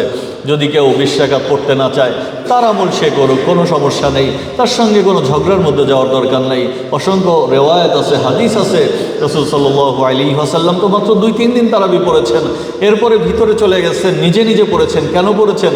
যদি নবী বের হতেন, সাহাবীদের মজমা যেভাবে জমতেছিল, তাহলে তো এইটা ফরজ হয়ে যাইত। এই লম্বা নামাজ যদি ফরজ হয়ে যেত, আপনি 7 দিনের ট্যুরে আছেন, সফরে আছেন, ভিজিটিংয়ে আছেন, তো তারাবি পড়ার মতো স্কিপ ওই সুযোগটা হইল না। তাহলে কখনো নামাজ কাজা হইলে কিন্তু পড়েই নিতে হয়, তারাবি কাজা হইলেও পড়ে নিতে হইতো। 2 ওয়াক্ত নামাজ কাজা হইলে অস্থির হয়ে যায়। কখনো কোনো কারণে যদি হয় এরকম, বাইচান্স বিমানে থাকার কারণে, বিমানেও তো নামাজ পড়া যায়, কোনোভাবে যদি হয়ে যায় তাহলে পড়ে নিতে হয়। এখন যদি 10 দিনের তারাবি কাজা হয় 200 রাকাত, অবস্থা কি হবে? এই জন্য আল্লাহর হাবিব সাল্লাল্লাহু আলাইহি ওয়াসাল্লাম, সাহাবীদের আগ্রহ ছিল কিন্তু নবী বের হন নাই এই ভয়ে যে এটা ফরজ হয়ে যাবে। কিন্তু পরবর্তীতে সিদ্দিক আকবরের জামানায়ও ওইভাবেই সবাই আলাদা আলাদা নামাজ পড়ছেন, কিন্তু ফারুক আজম ওমর ইবনুল খাত্তাব রাদিয়াল্লাহু তাআলা আনহু সকলকে একত্রিত করছেন এবং একত্রিত করে উবাই ইবনে কাব রাদিয়াল্লাহু তাআলা আনহুর নেতৃত্বে, ইমামতিতে দাঁড় করায়া দিয়েছেন। আর সবাই, সমস্ত সাহাবী এটার উপরে একমত ছিল। আর এই কথা আসতে পারে যে ওনার কথা কেন মানব? নাউজুবিল্লাহ। এইটা এই জন্যই মানতে হবে, নবীকে মানলেই সাহাবীদেরকেও মানতে হবে, ওমর রাদিয়াল্লাহু তাআলা আনহুকেও মানতে হবে। আল্লাহর হাবিব বলছেন আলাইকুম বিসুন্নতি, আমার সুন্নাহকে আঁকড়ে ধরো, ওয়া সুন্নাতিল খুলাফায়ে রাশিদিন আল মাহদিয়িন, এবং আমার খলিফাদের সুন্নাহ যারা, তাদের সুন্নাহকে তোমরা আঁকড়ে ধরো। আজ্জু আলাইহা বিন নওয়াজিস, মারির দাঁত দিয়ে আঁকড়ে ধরো। আগে যেরকম বললাম রক্তের মশালা খুঁজে পাওয়া যাবে না, একই রকম ওনাদেরকে যদি না মানি তাহলে অনেক কিছুই খুঁজে পাওয়া যাবে না। নবীর জামানায় কোরআন লিপিবদ্ধ ছিল না একত্রে, এটা আবু বকর সিদ্দিকের জামানায় লিপিবদ্ধ করা হয়েছে। ওমর রাদিয়াল্লাহু তাআলা আনহু তাকে তশকিল করছে যে হে আল্লাহর নবীর খলিফা, আপনি কোরআনকে একত্র করেন। আবু বকর রাদিয়াল্লাহু তাআলা আনহু বলতেছিলেন এমন কাজ আমি কিভাবে করি যেটা নবী করেন নাই। ওমর রাদিয়াল্লাহু তাআলা আনহু বলছে আল্লাহর কসম করে বলি এটার মধ্যে কল্যাণ আছে। পরবর্তীতে আবু বকরের জামানায় কোরআনকে লিপিবদ্ধ করা হয়েছে। তাহলে যদি সাহাবীদেরকে না মানেন তাহলে ওই কোরআন তো টাচ করলেও আপনার জন্য বেদাত হয়ে যাবে। সব কিছু শরীয়ত, কোনো বাড়াবাড়িও নাই, ছাড়াছাড়িও নাই। তবে যারা রমজান তো ইবাদতের মাস, রমজান তো লম্বা নামাজের মাস, লম্বা তাহাজ্জুদের মাস, লম্বা তেলাওয়াতের মাস। রমজান শুধু তেলাওয়াতের মাসই না, রমজান তো তেলাওয়াত শোনারও মাস। এই জন্য লম্বা তেলাওয়াত আমরা শুনব, 20 রাকাত নামাজের চেষ্টা করব। যারা কোনোভাবে 20 রাকাত পড়বেন না তাদের জন্য আরজ হইল যে এখানে 20 রাকাত নামাজ হয়, আপনারা শেষের দিকে দাঁড়ান, সাইডে দাঁড়ান, যেন মাঝের কাতারগুলো ভেঙে হুড়মুড় করে বের হয়ে গেলাম, তখন তো পুরো মসজিদের উপর একটা প্রভাব পড়ে। আমার দ্বারা যেন কারো ক্ষতি না হয়, আমার ইবাদত আমি করি, অন্যের ইবাদত অন্য করুক, কিন্তু আমি যেন কোনো ইবাদতের ক্ষেত্রে কোনো মানে অথবা প্রতিবন্ধকতা না হই, প্রতিবন্ধক সৃষ্টি না করি। রমজানের মধ্যে আমাদের জরুরি করণীয় কাজ হলো 5 ওয়াক্ত নামাজটা আদায় করা। রমজানের অনেক প্রস্তুতি নিলাম, অনেক ইফতারি, অনেক তাহাজ্জুদ, অনেক কিছু, কিন্তু 5 ওয়াক্ত নামাজটাই বললাম না, তাহলে কিন্তু ধরা খেয়ে যাব। এই জন্য 5 ওয়াক্ত নামাজ পড়তে হবে। আল জাফা কুল্লুল জাফা ওয়াল কুফরু ওয়াশ শিরক, আল্লাহ নবী বলেন এর থেকে বড় জুলুম আর হইতে পারে না। এটা তো কুফরি পর্যায়ে পৌঁছে দেয়, এটা তো শিরকের মধ্যে ডুবাইয়া দেয়। মান সামিয়া মুনাদিয়াস সালাহ, যে মুয়াজ্জিনে আল্লাহু আকবার ধ্বনি শুনলো, ফালাম ইউজিবহু, কিন্তু নামাজে হাজির হইল না। মা বোনরা তাদের নিজস্ব জায়গায় নামাজ পড়লো না, রুমের মধ্যে নামাজটা আদায় করে নিল না, এটা তো অনেক বড় গুনাহ।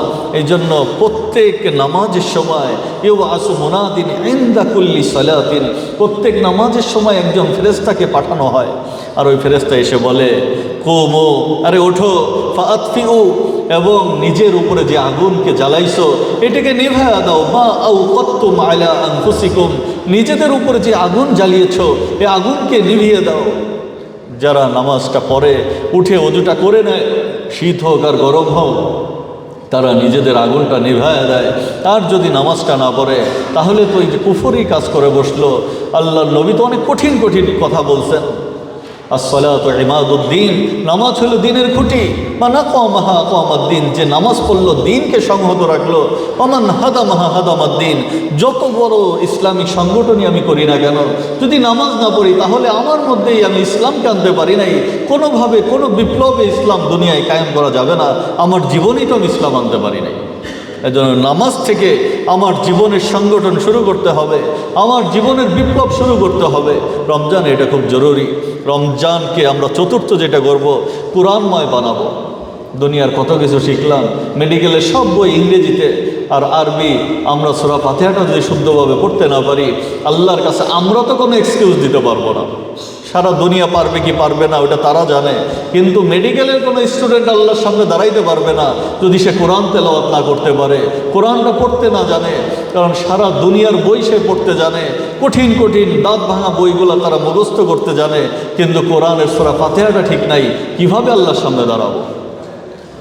রমজান শুধু কোরআন তেলাওয়াতের মাস না, যেটা বললাম যে কোরআন শ্রবণের মাস। এই জন্য তারাবির মধ্যে তেলাওয়াত যেন ইকরা ওয়ারতাকি ওয়ারাত্তিল এই অনুযায়ী হয়, যে প্রত্যেকটা আয়াত যেন বুঝতে পারি, প্রত্যেকটা শব্দ যেন বুঝতে পারি, প্রত্যেকটা অংশ যেন বুঝতে পারি।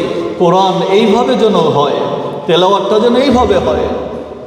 এই জন্য যদি হাফেজ সাহেবরা একটু বেশি তাড়াহুড়ো করে, তাদেরকে বরং রিকোয়েস্ট করা যে হযরত আপনি একটু ধীরে সুস্থে পড়েন, আমরা আসি আপনার পেছনে। আর যদি কোনো জায়গায় এমন হয় আমরা বাড়িতে চলে যাব বিভিন্ন জায়গায়, ওইখানে কমিটির সঙ্গে কথা বলে এটাকে স্পষ্ট করা, রব্বা কারিন ইয়াকরাউল কুরআন ওয়াল কুরআনু ইয়ালানু আলাইহি, এমন যেন না হয়। আমাদের হাফেজ সাহেব প্রতিযোগিতা শুরু করে দিছে যে 20 মিনিটে 25 মিনিটে কীভাবে তারা শেষ করা যায়, আর সভাপতি সাহেব বলছে যত দ্রুত শেষ করবেন হাদিয়া তত বেশি। এইটা যেন না হয়। এই সভাপতিকে বোঝানো যে শোনেন, আপনি যদি হাফেজ সাহেবকে দ্রুত পড়তে বাধ্য করেন, আর কোরআন পড়ার কারণে বহু কোরআন তেলাওয়াত করে নেওয়ালা এমন কোরআন তেলাওয়াত করে যে কোরআন তেলাওয়াত সে করতে থাকে আর তার উপরে লানত বর্ষিত হইতে থাকে, এটা যদি হয় তাহলে এই লানত কিন্তু সবার আগে আপনার উপরে আসবে। অন্ধকার রাত্রে নামাজ পড়ার চেষ্টা করা, ষষ্ঠ যেই মিশনটা আমরা নিতে পারি রমজানে। তাহাজ্জুদের নামাজটা সচরাচর সবার হয় না, আর সাহরিটা তো আমরা খাই তাহাজ্জুদের সময়। ফজরের রক্ত হয়ে গেলে তো সাহরি খাওয়ার সময় শেষ, এজন্য একটু আগে উঠি, 2 রাকাত লম্বা একটা সেজদা আল্লাহর কুদরতে দেই, ওই সেজদার যে মজা যদি আল্লাহ তাআলা আমাকে দিয়ে দেন, তাহলে তখন বলতে বাধ্য হব, আইনা হাযিহিল লাজ্জাত লিআবনাইল মুলুক, রাজা বাদশার সন্তানরা এই মজা কোথায় পাবে যে এই শেষ রাত্রে আল্লাহর কুদরতে সেজদা দেওয়ার মধ্যে যে মজা। এর জন্য তাহাজ্জুদের অভ্যাসটা করি। রমজানে অভ্যস্ত হয়ে যাইতে পারলে রমজানের বাইরেও সহজ হয়ে যাবে। ইফতারি করতে করতে এমন না হয়ে যায় যে ইফতারি এত ভারী ইফতারির আয়োজন আর অ্যারেঞ্জমেন্ট করছি যে যখন আল্লাহ তাআলা বান্দাকে মাফ করেন, ইন্না লিল্লাহি ওয়া তাকাউ মিনান নার, আল্লাহ তাআলা প্রতিদিন লক্ষ লক্ষ মানুষকে জাহান্নাম থেকে মুক্ত করে দেন। সালাসাতুম লা তুরদ্দু দাওয়াতুহুম, তিন ব্যক্তির দোয়া কখনো বিফল যায় না। আস-সাইম হাত্তা ইফতিরা, রোজাদার ইফতারি করা পূর্ব পর্যন্ত, ইফতারের সময় তো বিশেষভাবে দোয়া কবুল হয়। আমি ওই ছোলা বুট আর বিভিন্ন আইটেম নিয়ে ব্যস্ত হয়ে গেলাম, ঘরের মানুষদেরকে মা বোনদেরকে এমন ব্যস্ত করে দিলাম, এতদিন পর আসছে ছেলে ডাক্তার, মা অস্থির হয়ে গেল। না, মাকে বলা বোঝানো, ইফতার যা 10-15-20 মিনিট আগে আয়োজন ক্ষান্ত দিয়ে দাও, শেষ করে দাও। এখন আমরা বসে আল্লাহর কাছে রোনাজারি করি, আল্লাহর কাছে চাই। সারা বছর তো আল্লাহর কাছে হাত উঠানোর সুযোগ হয় না, এখন একটু আল্লাহর কাছে মনের কথাটা বলি। দুনিয়ায় আল্লাহ পাঠান নাই দুনিয়ার জন্য, আল্লাহুম্মা লা আইশা ইল্লা আইশুল আখিরা, আল্লাহ দুনিয়া বানানোর জন্য পাঠান নাই, দুনিয়ার কুকুর আর শুকর হওয়ার জন্য পাঠান নাই। আল্লাহ তাআলা তো আমাদেরকে জান্নাত থেকে পাঠাইছেন, জান্নাতের জন্য পাঠাইছেন। আর দুহাস সামাওয়াত ওয়াল আরদ, যে জান্নাতের প্রশস্ত আল্লাহ তাআলা আসমান জমিন সমান করে দিয়েছেন। ইন্না ফিল জান্নাতি জান্নাতান, আল্লাহ তাআলা জান্নাত এত ভিআইপি করছেন, মা লা আইনুন রাআত, যেটা কোনো চোখ দেখে নাই এখন পর্যন্ত, ওয়ালা উযুনুন সামিয়াত, কোনো কান শুনেই নাই, ওয়ালা খাতারা আলা কলবি বাশার, কোনো অন্তর কল্পনা পর্যন্ত করতে পারে নাই। আল্লাহ তাআলা জান্নাতে কি তৈরি করে রাখছেন। জান্নাতের মধ্যে স্পেশাল 2টা জান্নাত আবার এমনভাবে রেডি করছেন আল্লাহ তাআলা, আনিয়াতুহুমা ওমা ফীহিমা মিন যাহাবিন, জান্নাতের পান পাত্র যেটা হবে, যদি বোতলেও কেউ পানি খায়, যদি ব্যবস্থা থাকে, ওইটাও স্বর্ণের হবে, প্লেটও স্বর্ণের হবে, জান্নাতের টাইলসও স্বর্ণের হবে, বিল্ডিংও স্বর্ণের হবে, এভরিথিং স্বর্ণের হয়ে যাবে। আল্লাহ তাআলা এরকম জান্নাতও তৈরি করে রাখছেন। এরকম জান্নাতের দিকে আল্লাহ তাআলা ফাসারিউ ইলা মাগফিরাতিন মিন রাব্বিকুম ওয়া জান্নাতিন, আল্লাহ তাআলার মাগফিরাতের দিকে ধাবিত হওয়ার মাস হলো রমজান মাস, জান্নাতের দিকে ধাবিত হওয়ার মাস হলো রমজান মাস। আল্লাহ রাব্বুল আলামিনের ক্ষমা আর রহমতের চাদরে আচ্ছাদিত হওয়ার মাস হলো রমজান মাস। এই জন্য দোয়ার টাইমটা যেন গাফলতির মধ্যে চলে না যায়, দোয়ার টাইম যেন ইফতার বানাইতে বানাইতে শেষ হয়ে না যায়। খাবার বহু সময় আছে। রমজান শুধু আল্লাহ খাবারের জন্য বানান নাই, রমজান আল্লাহ শপিংয়ের জন্য বানান নাই, মার্কেটে মার্কেটে ঘোরার জন্য বানান নাই। আমার বোনদের কাছে আরজ করতে চাই, কেনাকাটা থাকলে কালকেই শেষ করে দেন। রমজানের মধ্যে আর মার্কেটে না যাওয়া, বরং মেয়েদের তো জরুরি এটা, ইজা খরাজাল মারআ ইস্তাশরাফাহা শাইতান, কোনো মেয়ে যখন বের হয় তখন শয়তান উকি দিতে থাকে তার দিকে।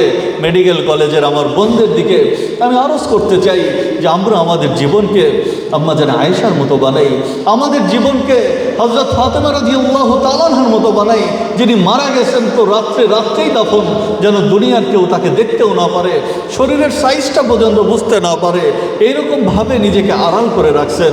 উম্মাহাতুল মুমিনিনরা জীবনকে কিভাবে কাটিয়েছেন, তারা তো এক একজন জান্নাতের সর্বোচ্চ স্তরে আসনে আসীন থাকবেন। তারা দুনিয়ার কোনো নর্তকী আর দুনিয়ার কোনো গায়িকা নায়িকা যেন আমাদের বোনদের কোনো আইডল না হয়, তাদের স্টাইল যেন আমাদের বোনরা না নেয়, বরং নিজেকে যেন আবৃত করে নেই। ইসলাম নারীদের সর্বোচ্চ সম্মান দিয়েছেন, এমন সম্মান দিয়েছেন, কোন জামানায় সম্মান দিয়েছেন, যেই জামানার ঘটনা ছিল যে মেয়ে হইলে জীবন্ত দাফন করে দেওয়া, ওই জামানায় নবী সম্মান দিতে দিতে এমন করছেন। আল্লাহর হাবিব বলেন, ফাতেমা তো বিদআতুম মিন্নি ওয়া আনা মিনহা, ফাতেমা আমার কলিজার টুকরা, আমি ফাতেমার কলিজার টুকরা। নবীর প্রত্যেকটা মেয়ে নবীর কলিজার টুকরা ছিল। এই পরিমাণ সম্মান মেয়েদেরকে দিয়েছেন। আর মায়ের জাতিকে, মাদেরকে এমন সম্মান দিয়েছেন জগতের কোনো সোসাইটি, কালচার, কোনো ধর্ম কল্পনাও করতে পারে না। আল্লাহ নবী শেষ কথা বলে দিয়েছেন, ইন্নাল জান্নাতা তাহতা আকদামিল উম্মাহাত, মায়ের পায়ের নিচে সন্তানের বেহেশত। এই জন্য মা হওয়া হইল গৌরবের, মা হওয়ার মধ্যে হইল সফলতা এবং উত্তম মা হওয়া। আর দুনিয়া কুল্লুহা মাতা, দুনিয়া তো পুরাটাই নিয়ামতের প্রাচুর্য দিয়ে আল্লাহ সাজিয়েছেন। খায়রু মাতাই দুনিয়া আল মারআতুস সালিহা, আর পুরা দুনিয়ার শ্রেষ্ঠ হইল নেককার মেয়ে। এজন্য আমরা যেন নেককার হই, আমরা যেন পদ্মানশীল হই, আমরা যেন মার্কেটে মার্কেটে ঘুরে বেড়ানোওয়ালা না হই, আমরা যেন পার্কে পার্কে বসে থাকা মানুষ না হই, আমরা যেন নিজেদেরকে টিস্যু পেপার বানায় না দিই। কখনো অমুক ব্যবহার করবে, কখনো সে ব্যবহার করে দূরে নিক্ষেপ করে ফেলে দিবে।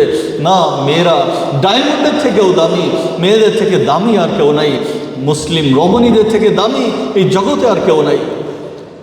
বরং নারীর মতো যদি নারী হয় তাহলে জান্নাতের 8 দরজা আল্লাহ তাআলা এই নারীর জন্য খুলে দেবেন। অষ্টম বিষয় যে দোয়ার ক্ষেত্রে আমরা যেন কার্পণ্য না করি, দোয়া করি, বেশি বেশি দোয়া করি এবং সকলকে নিয়ে দোয়া করি, সকলকে দোয়ার মধ্যে ইনক্লুড করে নেই। আমার সাথে যে দুশ্মনী করে তাকেও নিয়ে নেই, আমাকে যে হিংসা করে তার জন্য দোয়া করি, সকলের ভালাইয়ের জন্য দোয়া করি, আমার প্রতিষ্ঠানের জন্য, দেশের জন্য, রাষ্ট্রের জন্য, পুরা দুনিয়ার জন্য, ইসলামী উম্মার জন্য, ফিলিস্তিনের মুসলমানের জন্য, কাশ্মীরের মুসলমানের জন্য, সারা দুনিয়ার জন্য যেন আমি দোয়া করতে পারি। নবম, নফল নামাজ বেশি বেশি পড়া। নফল নামাজ ফরজের সমান হয়ে গেছে। 1 কোটি রাকাত নফল নামাজ 1 রাকাত ফরজের সমান হইতে পারে না, কিন্তু রমজান উপলক্ষে আল্লাহ তাআলা নফলকে ফরজের সমান করে দিয়েছে। এই জন্য প্রত্যেক ফরজ নামাজের আগে পরে কিছু নফল পড়া। তবে যদি নামাজ কাজা থাকে তাহলে কাজা নামাজটা পড়ে নেব। কাজা নামাজটা যদি পড়তে পারি তাহলে আল্লাহ চাহে তো ওই নফলের যে ফজিলত ওইটাও দিবেন, আর কাজা নামাজ তো আদায় হয়েই যাবে। লম্বা তারাবির কথা বললাম, তারাবির ইহতেমাম করা, তারাবিকে ছেড়ে না দাও। প্রথম রমজানে থাকলাম, এরপরে কষ্ট হয়ে যায় না, কোরআনের মজাটা নেওয়ার চেষ্টা করা। এগারো, বেশি বেশি সদকা করা, এই মাসে দান বেশি বেশি করা। আর সাদাকাতু তুতফিউল বালা, সদকা তো বালা মুসিবত দূর করে দেয়। হাজারো এটার নিয়ামত আছে, সদকার ফজিলত আছে। এজন্য আমার সামর্থ্য অনুযায়ী আমি বেশি বেশি সদকা করব। সাহরি, এইটাকে ক্ষেত্রে গাফেল না হওয়া, যে রাত্রে খেয়ে শুয়ে থাকলাম এটা না করা।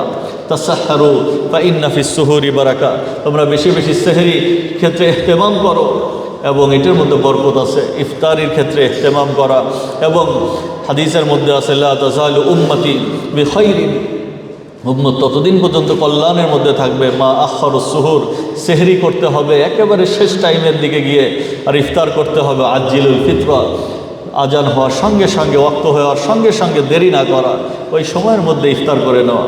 আল্লাহর হাবিব সাল্লাল্লাহু আলাইহি ওয়াসাল্লাম বলছেন ফাস্তাকসিরু ফীহি মিন আরবা'i খিসালিন, 4 জিনিসকে বেশি বেশি রমজানের মধ্যে তোমরা করো। তার মধ্যে 2 জিনিস হলো শাহাদাতে আল্লাহ ইলাহা ইল্লাল্লাহ, বেশি বেশি পড়া, লা ইলাহা ইল্লাল্লাহ কালিমা তাইয়্যিবা বেশি বেশি পড়া। দ্বিতীয় হইল তাস্তাগফিরুনাহু, আল্লাহ তাআলার কাছে মাপ চাওয়া, এটা বেশি বেশি করতে হবে। আর 2টা জিনিস বেশি বেশি চাইতে হবে। সেই 2টা জিনিস কি? ফাতাসআলুনাল্লাহাল জান্নাহ, আল্লাহর কাছে জান্নাত বেশি বেশি চাইতে হবে। ওয়া তাআওয়াজুনা মিনান নার, এবং জাহান্নাম থেকে বেশি বেশি পানা চাইতে হবে। এই 4টা আমল আমরা রমজানে বেশি বেশি করব।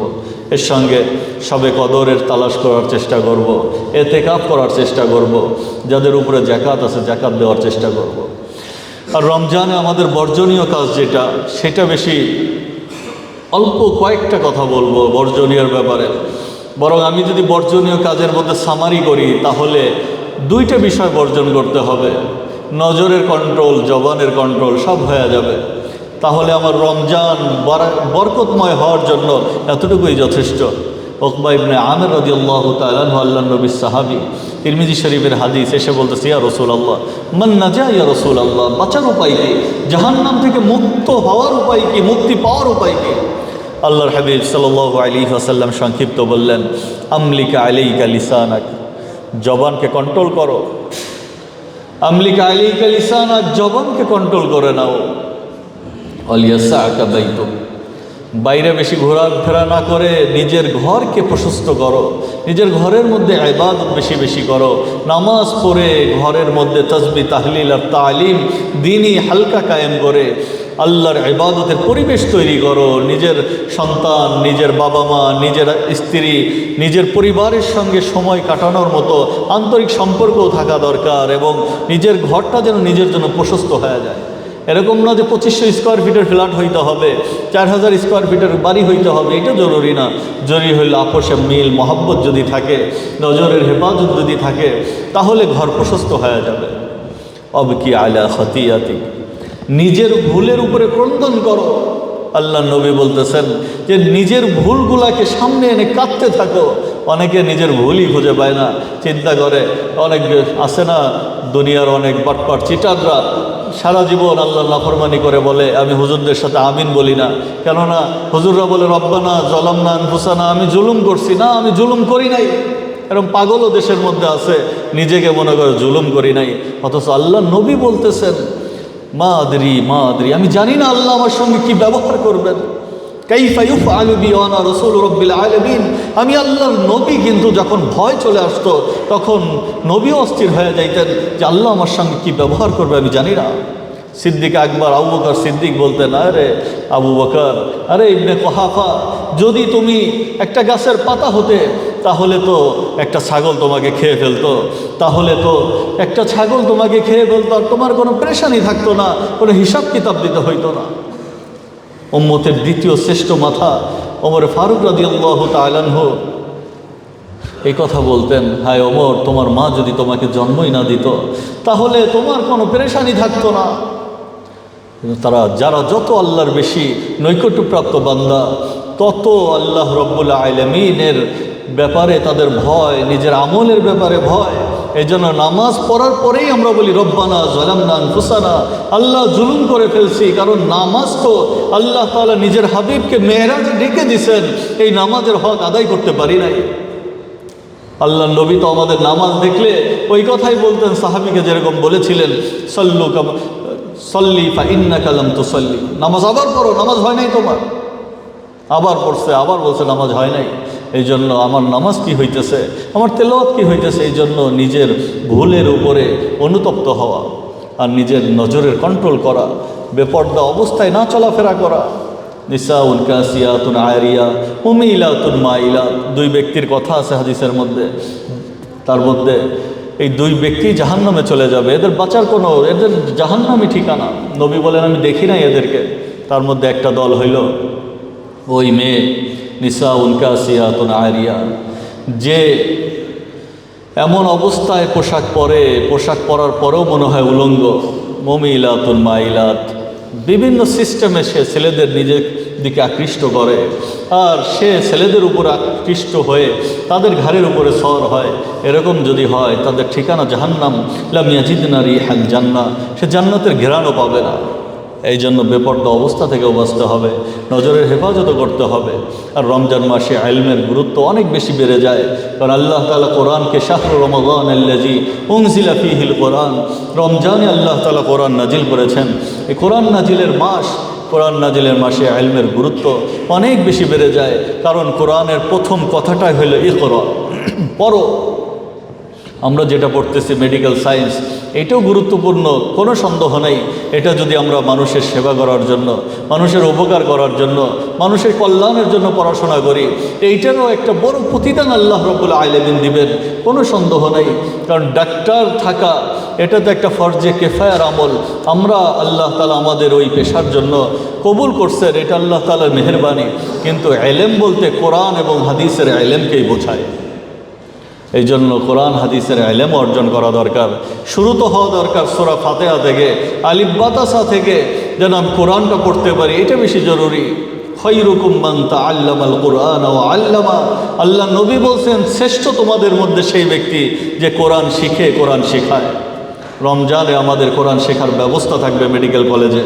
যারা শেখার আগ্রহ আছে, তারা দায়িত্বশীল যারা আছে আমাদের, তারা তাদের সঙ্গে যোগাযোগ করে নিজেরা এটাকে কম্বিনেশন করে একটা ব্যবস্থা করা, যেন সবাই কোরআন শিখতে পারে, আমাদের বোনরা যেন শিখতে পারে। এই জন্য যদি আমাদের মহিলা টিচার দরকার হয়, এরকম টিচারের ব্যবস্থা করা সম্ভব। কোনো কিছুই অসম্ভব না, কিন্তু আগ্রহটা থাকা দরকার। এই জন্য কোরআনকে আমরা শিখব। সাহাবায়ে কেরাম তো ছোট্ট ছোট্ট হাদিসের জন্য মাস সফর করছেন।